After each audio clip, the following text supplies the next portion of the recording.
This isn't Aubrey. I'll be honest with you, this is not Aubrey. But you know what? Who it is? It is my good friend Claire, our good friend Claire, who was actually here to be on this very, very spooky episode today. But because of scheduling differences and just for mental health's sake, Aubrey cannot make it to the studio today. So we're just gonna talk about it. We're just gonna talk about it anyway. And she's gonna be back with us next week. So, thoughts and prayers, don't worry about it. That's the spooky part. Where's our co-host? Ooh, it's spooky. Ooh. Existential dread. Haunting. Exactly. And speaking of haunting, are you excited for what the topic is today? So I just rewatched it. This movie.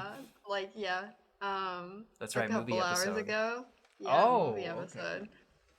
Freshly to ready. Refresh, yeah. Oh my, there's so much to unpack about it. Seriously, right? It's kind of It's a movie. It's like I thought it was just it was some kids movie that I was really into when I was younger, but like on the rewatch, like I got some notes. I got 3 pages of notes for this one. I'm probably not gonna want to like go through literally everything, because since Aubrey's not on this movie episode, guess what? We're not gonna go through all the events of the movie. Fuck that. We're just gonna talk about what we like about it. Oh my gosh. Structure out the window. So I don't know, Boy. It's movie episodes where we talk about the actual steps of everything that happens. Like, I like it because we can really pull and tease a lot of stuff out, but at the same time, it gets really drawn out, and you have less than an hour of spare time right now, so I'm not gonna do that to you, Claire. All right. So, my name is Mason, and today, I'm here to talk about Monstrous House. Have you heard of it? 2006 animation. That definitely still looks good. Yeah. Yeah, sure. it looks amazing. God. It's incredible. That was jarring.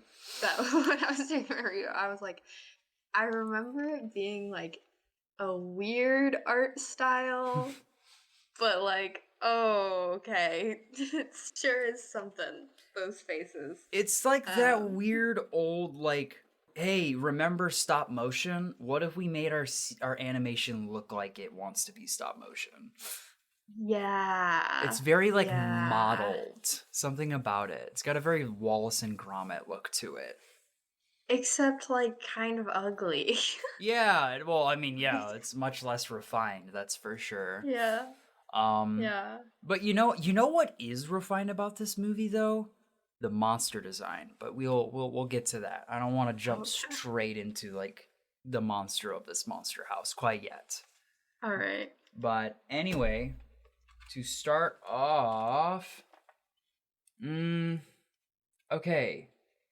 So I'm really curious.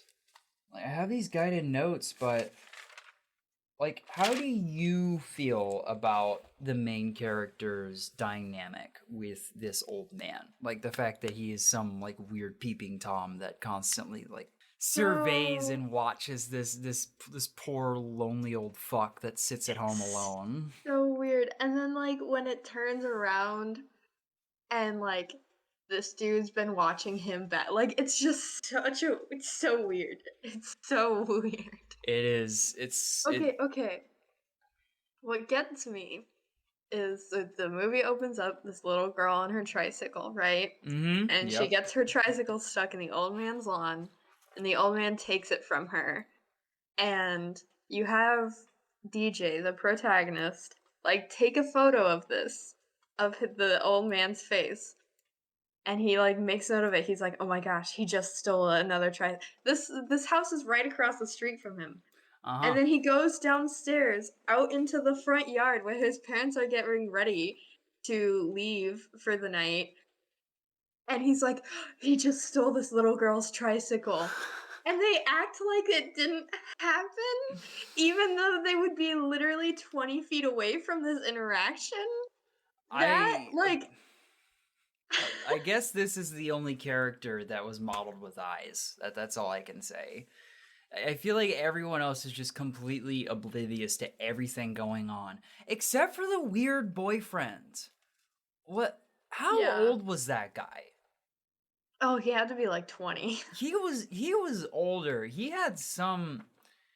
It is so strange because like Their faces, the art style of this, though, I think it's just lends it to him looking like he's 40. no, I think you're right. He's probably just supposed to be like young adult, just like some like college dude hanging out with the weekend babysitter, which is like a crazy concept to me, but I guess I just never had that as a kid. Could you imagine being left alone in a house with a stranger while your parents are away for a whole ass weekend? That just seems, I don't Well, know. but so yes, in the premise of this movie, weird, but also generally, I didn't really ever have babysitters. It was Mhm. more like my parents would have the neighbors come check it up on us, like Okay, every now and then, like if they were gone. that's way better than mine. But generally, like friends who were babysitters or had babysitters, it was more of just like an established family friend. Like your Hmm. parents' friends have a kid that's older than you and they have that kid come stay with you. Okay. It was never Fair. some random person. Yeah, I guess maybe that's like a different thing. If like maybe I don't know, like your parents don't have friends, or you live in like a city, something like that, where there's just more going on. But yeah, thinking about it as a kid, I had two different babysitters. One was my cousin, who was 10 years older than me, which I had, yeah, that was like pretty early on. And then the other was what you described, like a friend's, our parents' friends who had a daughter that was in high school whenever I was still like a young kid. Which, Mm. that will maybe like a 1-2 times deal. But every other time that my parents would go out of town, and I guess this is why it's weird to me, if my parents were gone, they would just shack me up at my grandparents' place and just like sit me on that cow farm for like a good half a month, and they would just take me to school instead while my parents are off on a cruise or something. It was Didn't well, my grandparents on either side of the family respectively were 4 and 7 hours away from us growing up. But I guess I had an aunt and uncle that lived in Kansas City growing okay. up. I always felt like extended family was very far away for us in comparison. Fair. But I It's very yeah. very specific, my situation. I also have a brother who's 3 years older than me. And so really at any given if we were old enough for our parents to go somewhere without us, he was old enough to be able to like use the stovetop to make dinner. There Like you go. I love that that's like, so the 21 is when you're allowed to drink.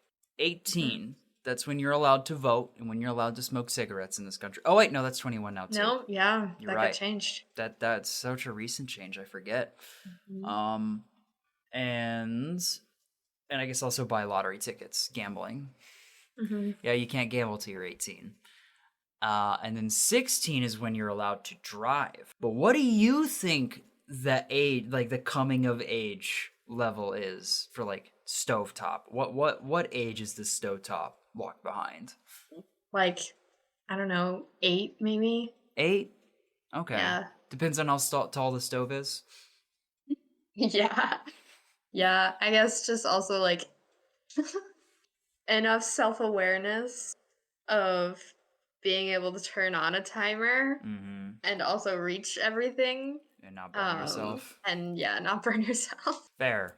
Which Mhm. I will say, our main character probably does Yeah. classify in No, all those I things. think because he was what, like, supposed to be, like, 12 or 13?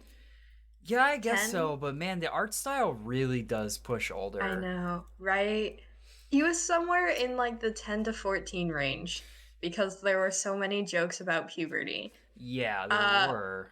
Certainly old enough that they were only going to be on one night too. They were like, "Okay, see you tomorrow night." I'm like, "Let the kid live on his own." Like Yeah, like, you What? think he's gonna burn down the house in one night? Just, like, put something in Yeah. the fridge for him to microwave, come on. Yeah. Yeah. Give him the night, just he's gonna fucking love it. He's gonna have Yeah. such a great time and feel so independent. And then, like, the old man's and then Especially he gets to stare at the old man without anybody worrying about it. especially like this film came out in 2006. Like I feel like it shouldn't have been the concern of leaving your preteen child home alone for one night in Yeah, 2006. I don't know. I feel like we were a little bit past that at that point, but who Yeah. knows? Okay, no, I'm putting a peg on exactly why it's so hard to place that kid's age. He has like they modeled him with the body of a preteen, but his head is the size of an adult's. Did They you notice that?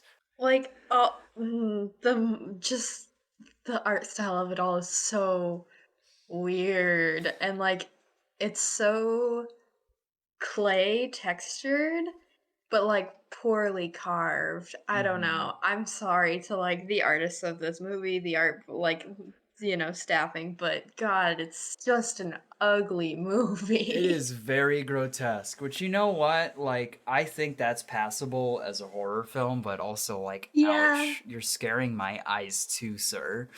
Yeah, that's fair. Oh, speaking of the parents, though, did you also catch that moment right at the beginning where the dad was like, "Yeah, I used to like stare at people in the windows all the time. I had a set Yeah. of binoculars." It's just like, ew, Yeah. ew. You guys are like generationally peeping toms. Yeah. He like it was like a pair of twins. And then he was like, neither of them were as hot as your mom though. It's like good save, but also, ugh. Also, like, as they're leaving, and the mom's like, "Tell your son you love him," and his dad's like, "I don't need to do that." Like, Oof. I feel that. The true spooky part of this film, daddy issues. oh yeah, oh yeah. Maybe he was just trying to mirror his father. Okay, so there is another kid that is in this movie too. And I actually have his name written down. I don't think I remember the main character's name, but our cohort, his name is Chowder. Powder. What a name. Could you imagine naming your child Chowder? Or like anything food based, really? I just think of the little purple blob cartoon. Yeah, right? That's what I think Chowder. of too. I mean, he has a pretty similar energy to him, for Yeah, he sure. does. Maybe not nearly as scatterbrained. See, like, replace the scatterbrainness with the fact that, like, this kid must have been, like, reading National Geographic and, like, watching strange, like, informational documentaries and everything. Because this kid knows so much. He has, like, But a he's wealth of information throughout the movie. But he's, like, 12. is he though? Is he like he's pretty dumb? I guess maybe in like a 12-year-old way. Well, I mean, no, I know what you mean. Like, he's, like, pretty, like, bumbling. I have this written down. He knows, like, a rule about not, sirens not playing whenever, like, a dead body's being brought away in an ambulance. He knows that that means that the Oh. person is dead. And then Mhm. also like knew that like the main character was gonna get off with a manslaughter charge instead of like actual like murder. Like how does this 12-year-old know these things? It's kind of fucked. Fair. His dad is a pharmacist. Implications that his father has been in legal trouble before? Yeah. Yeah, Or those are he's some just morbid. implications. Yeah. One of the two. One of the two. Mhm. Um but he's not the only cohort in this film either.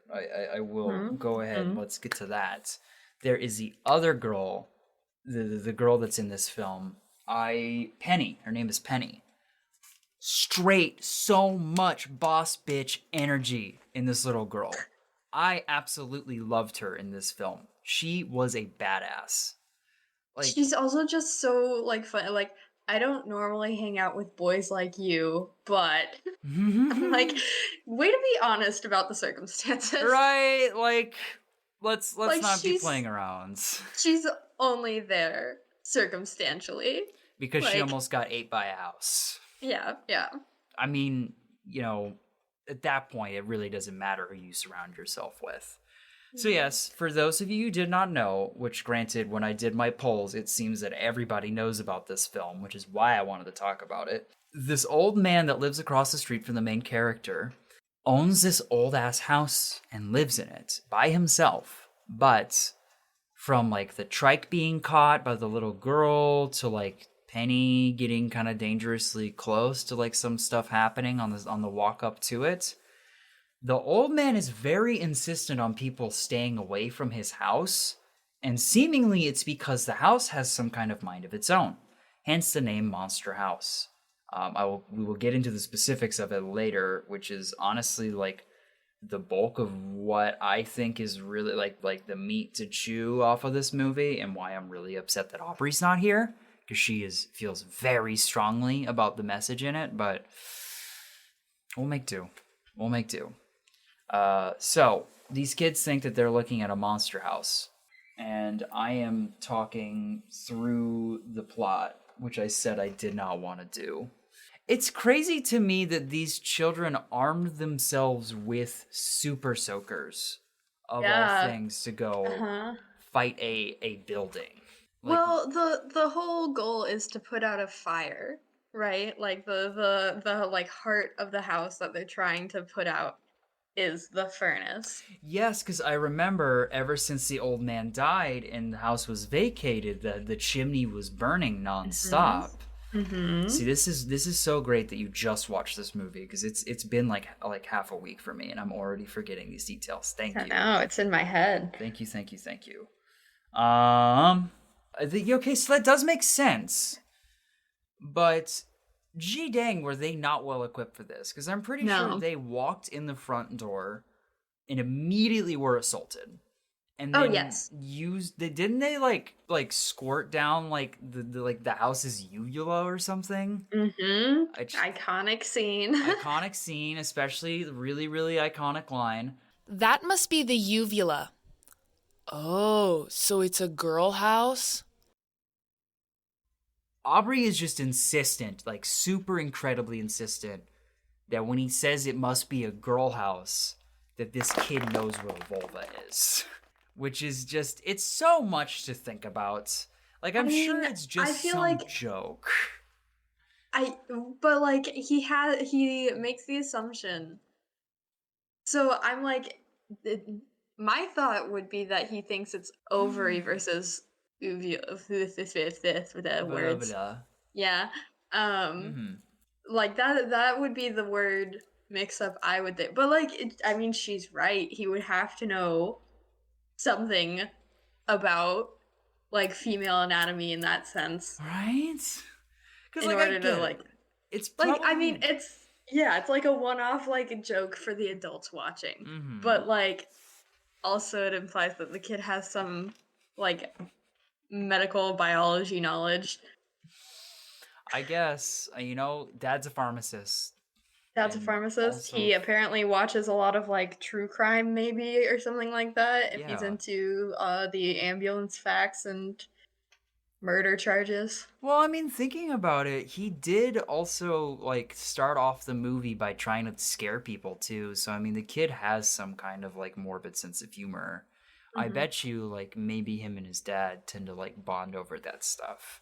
I'm not sure if that's said in the movie, but I'm creating this as my own headcanon to make it make sense. Yeah. Also, his mom's cheating on his dad. Did you catch that joke too? When the main character calls him and is like, "Oh, like, what are you doing right now? Like, can you come meet me?" He's like, "Oh yeah, my dad's at the pharmacy and my mom's at the movies with her personal trainer." What? I missed this. Oh my... Yeah, no, he just like casually drops that. I was like, there's so much lore in this movie. Right? It's kind of crazy. Oh, yes, I also wrote down the main character's neck is like Atlas holding up the earth. Every single character in this movie has in like giant bulbous heads, and I don't know how necks exist. Truly. Yeah, I don't have that written down anywhere. I have Happy Halloween losers written down. That one was pretty good. I liked that line. Oh yeah, it's his pee. That one was quite something too.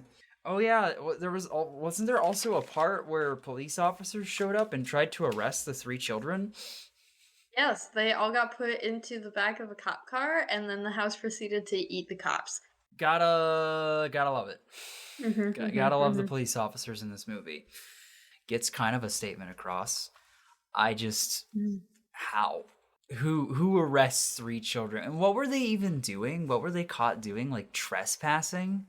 Yeah, and it was like, Well, was it because the guy was dead? littering and loitering because they had made that dummy out of the vacuum cleaner to go ring the doorbell, Oh and the yeah. cops caught them, like, throwing rocks at the house.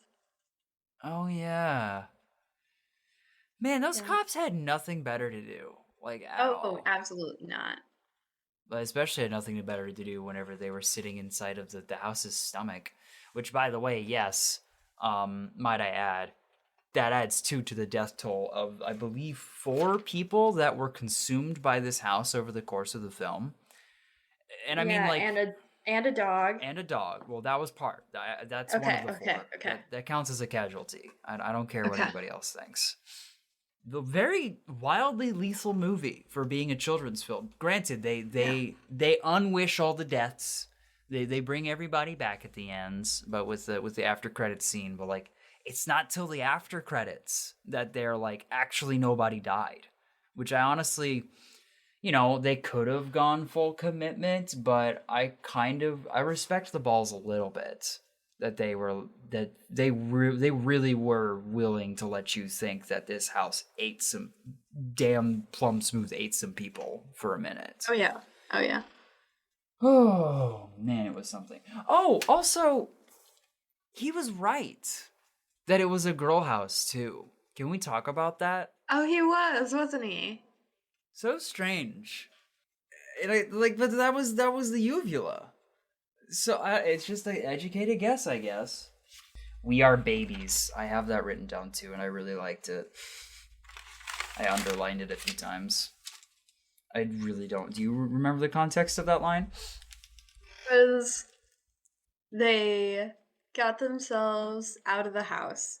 So it's right before the old man shows back up, right? Mm-hmm. And so 3 kids have been hunting around in the house trying to kill it and then almost die and get themselves spit out of the house. And they're like fighting because it's like, I almost died. I can't believe I am doing this with you. Da da da da. And he's like, yeah, no, we are not adults. We are babies. I can't believe we thought that we could handle this. Okay, yeah. So I it's think it's something self-awareness. like that. Yeah. That's interesting. Yeah. I have okay. I'm gonna pull out one more random quote from my list and see if you can guess where it's from. But after that, I think I want to hit us with a short intermission before we get into like the themes and stuff to wrap it up. Let me see. Oh my god, yeah, that too. In his gamer zone, yeah. Do you know what I'm talking about? Yes, I do. The guy who plays it's Skull is his Yes. nickname that the kids gave him. Yes, The gamer man. He hangs out at the pizzeria after Mhm. hours and Mhm. fucking goes hard on that arcade machine Mhm. to the point that he Mhm. wears diapers. It's insane. What's even more insane, and honestly kind of what I love about this movie a little bit, he's just some tenuous extra character that like makes a couple jokes, does that really great scene where he like runs out and then runs back in and goes like eats the pizza like right in front of their faces, like right in the camera, which I thought was just chef's kiss. Really great. Some of the camera work in this movie is absolutely bonkers too. Just like when the old man has his like heart attack thing or whatever, and you think like he and the kid fall over, except you just get the old man's face as the camera. Like it Oh looks like he's yeah. collapsed on top of the camera. Like some really interesting choices for shots and angles in this film. So I think Dan Harmon either wrote or produced this film. And, well, I mean, I guess Community's got some good shots to it, but no, he's more of a writer. I'm gonna have to look up right now who the hell produced this film, because I want to know who's up in this cinematography. Okay. Monstrous House. Monstrous House. Also, I gotta say, speaking of the old man, I absolutely loved the fact that they got Steve Buscemi in it for that. I mean, Yeah. I love me some good Buscemi. Any possible time that I could get some Buscemi in, I'm down. Yes, okay. It was story by Dan Harmon and Rob Schrab.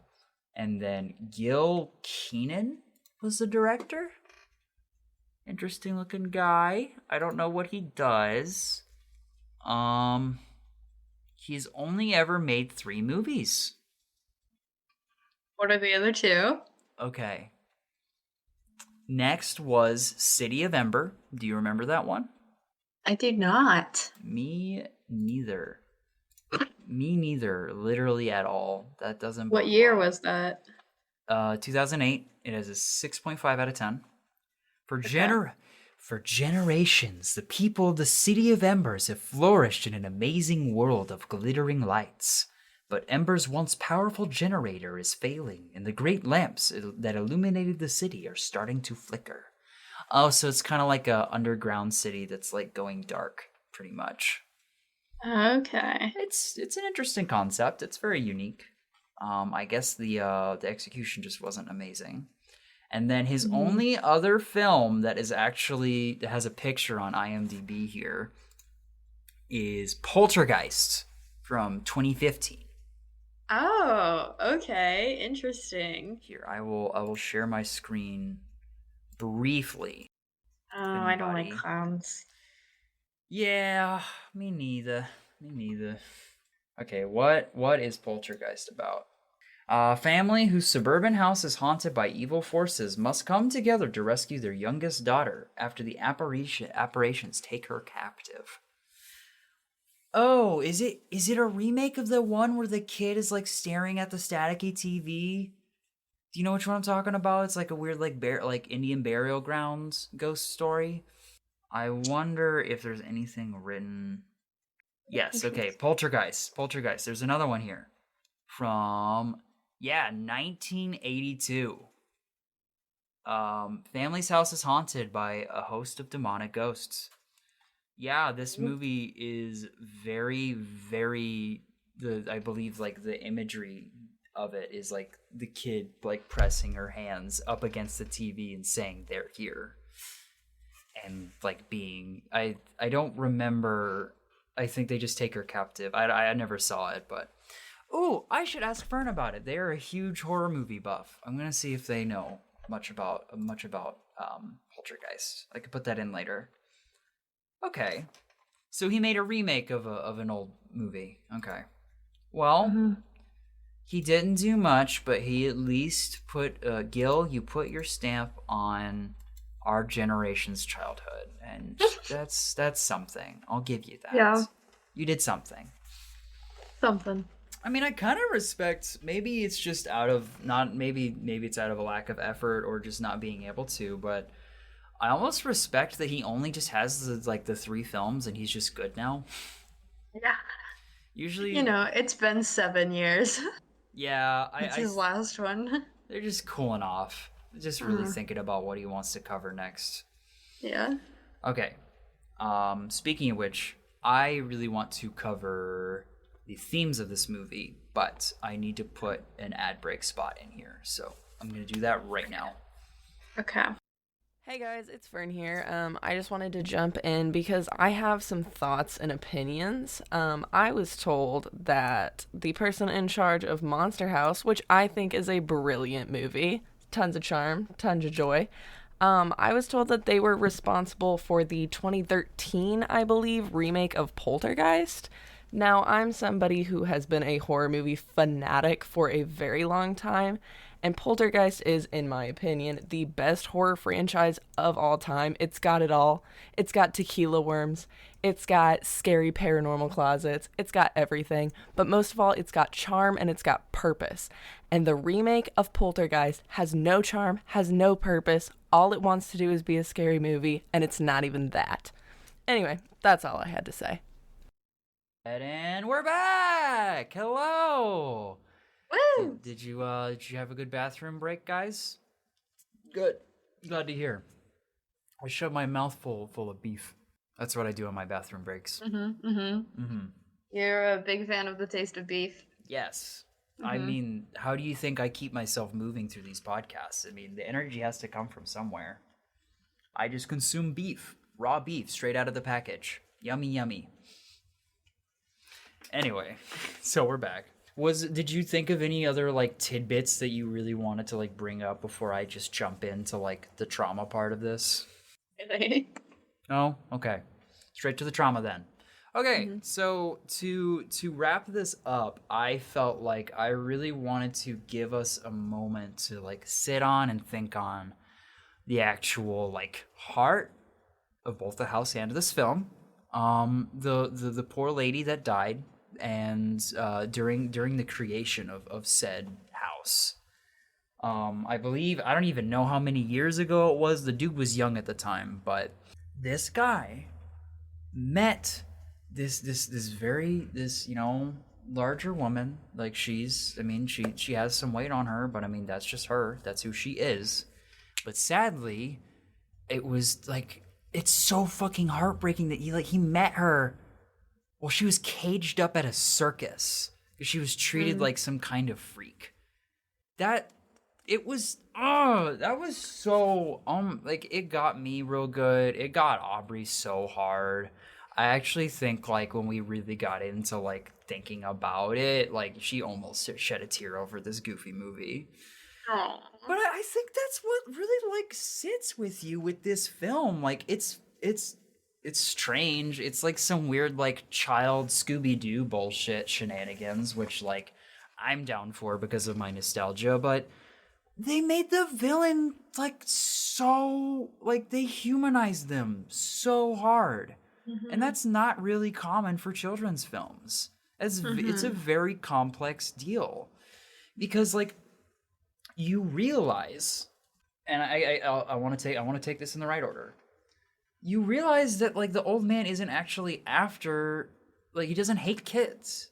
I feel like it's actually like almost the opposite from like what we'll get into. No, like you find out that he yells at kids to stay away because the house will kill them, because he's like straight up warning them that they need to stay away because the house will kill them. Yeah, no, it's straightforward. It's like it's a rushing anger. Like he's yelling because he's rushing. He wants to. There's only so much time before his wife, whose soul lives inside of this house, gobbles the kids right up and puts their bones in the basement. I think. Who knows? They didn't show any of the children's bones, but it's probably for good reason. Okay, so like no one ever actually dies in the film, right? So like, are there ever actually any dead kids in the basement? Like, I don't know if, like, realistically, don't they just survive? I don't In know. this film, yes. But all of the people that got spit back out alive had only been eaten by the house only a day or two prior. True. So True. I assume whatever the hell the house does to them, it maybe just didn't have the time to do yet. Because, I mean, the guy was worried for good reason. And he has been living in that house for a very long time now, seemingly. I don't have a specific number written down, but I don't think it's said. The one guy, the babysitter's boyfriend, Bones, Kite Man? he said that when he was 10, this happened, and we've discussed his potential age being anywhere from like 18 to 45. Yeah, one of the two. You know, probably at least a decade then. Yeah. Wait, do you remember, was the old man still old in the flashback when they were building the house together? No, I don't think so. Okay. He was like maybe like middle-aged, Dude, and but it's like he was young.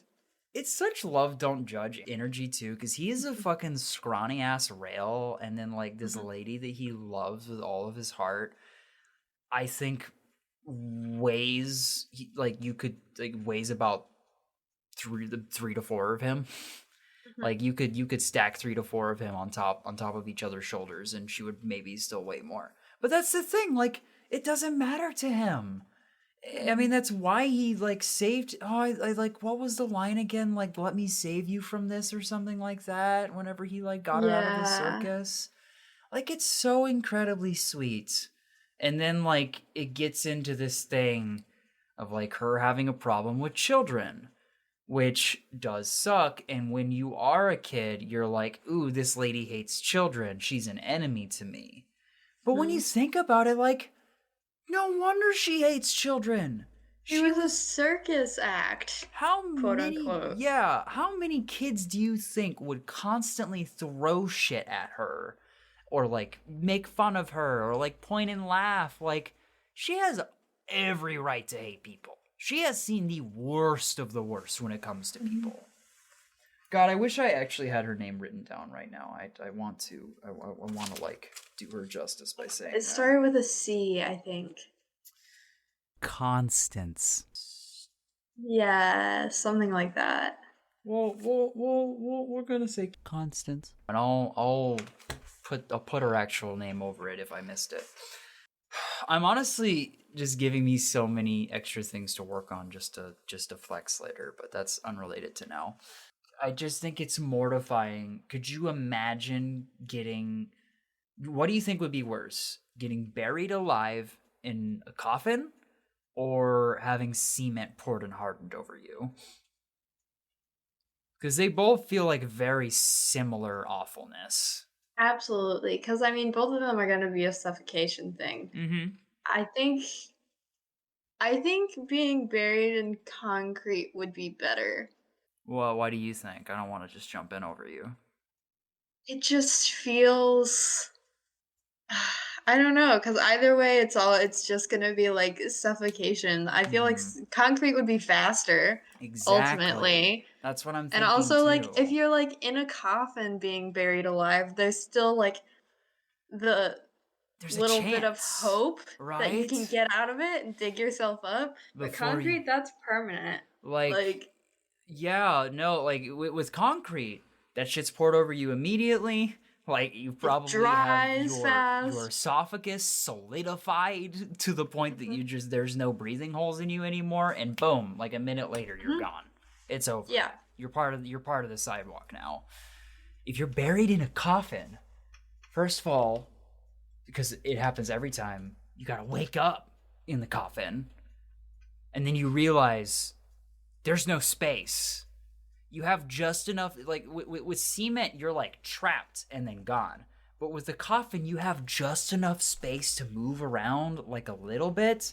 You can just feel how confined you are. Maybe this is just my claustrophobia coming out, but like that is literally, I could not even imagine. And then trying to like beat that thing down to like lift it up, like it's torture.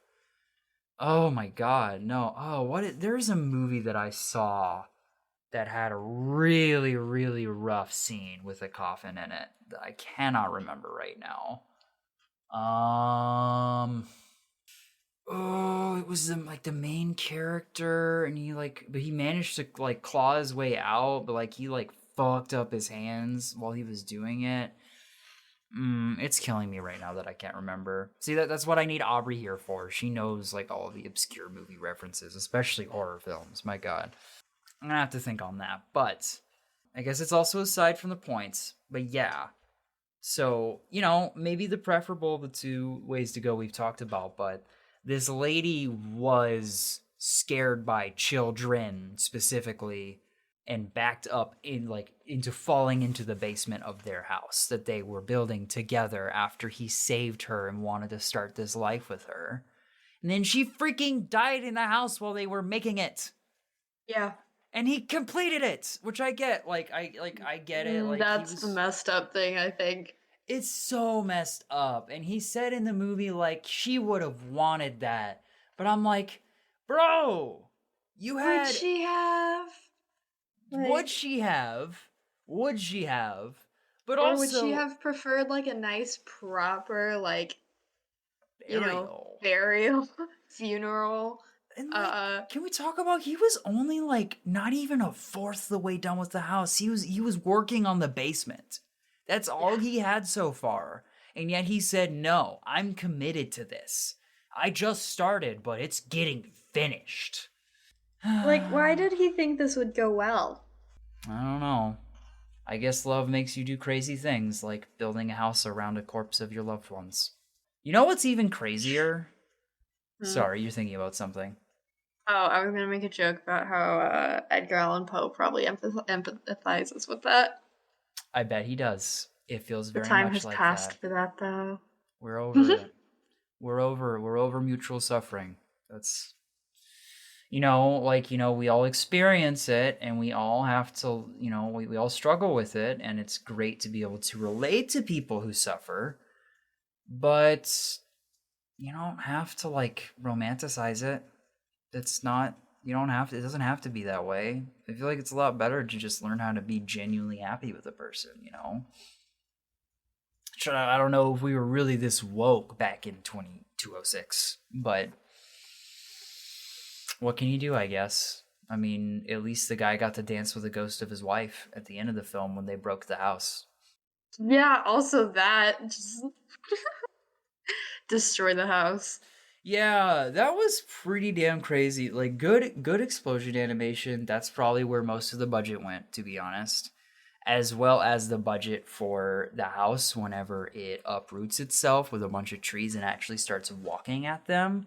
Like I almost wish we were filming during the movie because I was just gushing about how much they considered about like the weight of how it like weighs itself down and kind of like hangs in certain places, and like how the trees like mesh into the house, and just all of the design elements like there was some Guillermo del Toro shit. Like it was I really respected that aspect of the design.